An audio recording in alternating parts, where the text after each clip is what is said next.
Even the idea of the flood is an idea that has lasted for thousands of years. But what's your feeling about the dating? Do you accept the notion of a flood more than 11,000 years ago? Or do you prefer Yes, it more? yes, yes. Is there anything in the Bible? 11,000 years ago. Yeah. From what I hear, God's a bit tetchy. Wiping out the human race. Big storm. All of them. Just the locals. I don't believe if the Almighty's upset with the Chinese, or the Native Americans, or the Australians. Yes. And God's not actually going to wipe out all the locals. I mean, Noah up there, his family, his sons, their wives, they're all going to be fine. But they're drowning everybody else. Not the kids. You can't kill kids. That's more the kind of thing you'd expect my lot to do. Yes, but when it's done, the Almighty's going to put up a new thing called a rainbow, as a promise not to drown everyone again. A while ago, I was asked for my take on the Great Flood, and so I thought, well, I'll do that now, because I found this great clip of Graham Hancock, and also another good clip from Good Omens, just to kick off the whole story. And Graham Hancock seems to believe that it was linked to the end of the Younger Dryas, and I partially agree. The stories of the flood, including the Bible story and the Epic of Gilgamesh, as well as other similar stories, seem to focus on a few key points, i.e. the worldwide flood. But there was no such worldwide flood in my dream regressions, so I don't have anything worldwide that I can talk about. But there are, however, many disasters and localized floods, and some world-impacted cataclysms, but not a worldwide flood. I think the excerpt from Good Omens best describes the flood. It didn't impact the Chinese or the South Americans or the Australians, etc.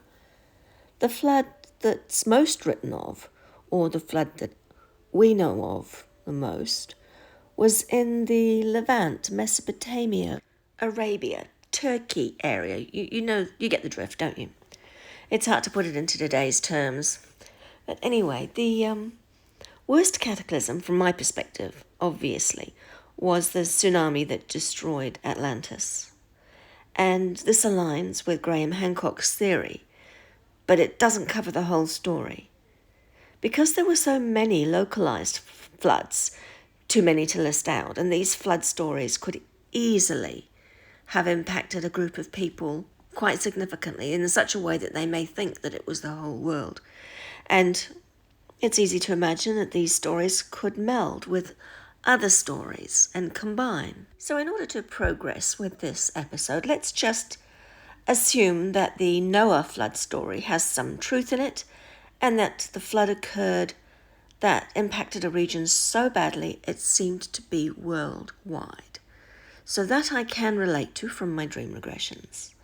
Now let's also assume that the story, the original story, mingled with other flood stories from earlier times, whether they be other floods or the terrible tsunami that destroyed Atlantis. And as for Noah's flood covering even the highest mountains, well, I guess there's a couple that could have reached mountains that I remember from my dream regressions. I mean, one in particular where water gushed through North America and certainly seemed to erode quite a lot of the land. And of course, there was the destruction of Atlantis, which really knocked about a lot of the land then. And what about the construction of some kind of huge boat or craft that transported animals, at least two of a kind, which is a bit on the ridiculous side. And here we have a multiple of options for kind of the seeds of the story.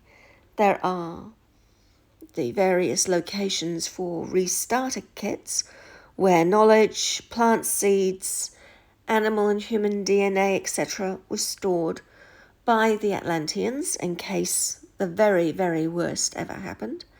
And that was, there were places all over the world where this was done. And one example is underneath the Sphinx in Egypt. The next is dream regressions that I've had on a localized level where a flood impacted an area so badly we felt obliged to do rescue of people and animals. And I guess the core part of the story is the original tsunami, flood, destruction of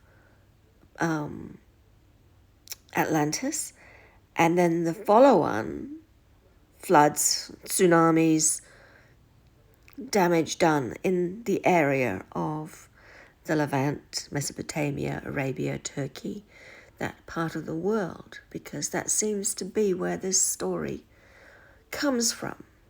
And they may have got bits of the story from elsewhere, but it ended up being a complete story here. The story itself is quite frustrating in many ways. The frustration of having two of each kind of animal, the frustration of some God deciding to wipe out the human race. There's so many aspects to the story that in today's world it's such an unpleasant story. And when you think about it critically, there's so much in that story that just doesn't make sense. I mean, just one example.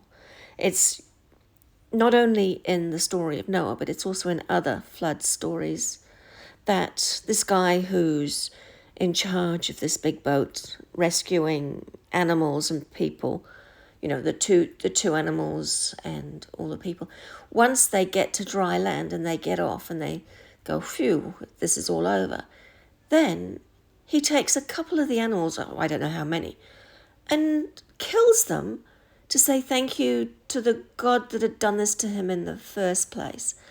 How did he choose those animals? I mean, were they extras that he had taken on board just to do this to? Or did he just decide that he'd just wipe out a whole species of some animal? Maybe that's how the unicorns came to no longer exist. Maybe they were the ones chosen to be sacrificed.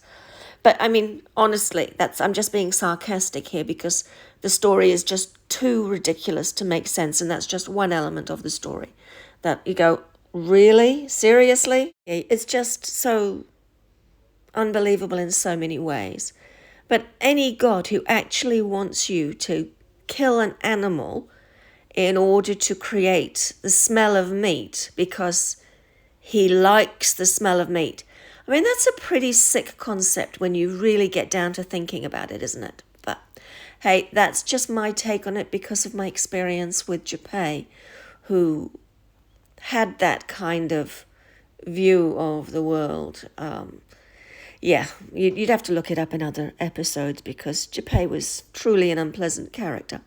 But anyway, it just seems so ridiculous, but yet there are bits of the story that hold truth. I do have dream regression memories of floods. I have memories of rescue missions. But these events I have difficulty dating from my dream regressions. And all rescue missions in my dreams seemed to melt together, and they were very, very traumatic. Desperately trying to collect up people and animals to save them, and finding bodies, and just dreadful. And then when you do collect the animals and the people, getting them to a safe place, and they had nothing. Organising to give them things to help them kick off their life again and restart their civilization. These are memories that I have quite clearly, but working out dates, that's a real challenge. There are myths that in some ways confirm that this kind of thing happened.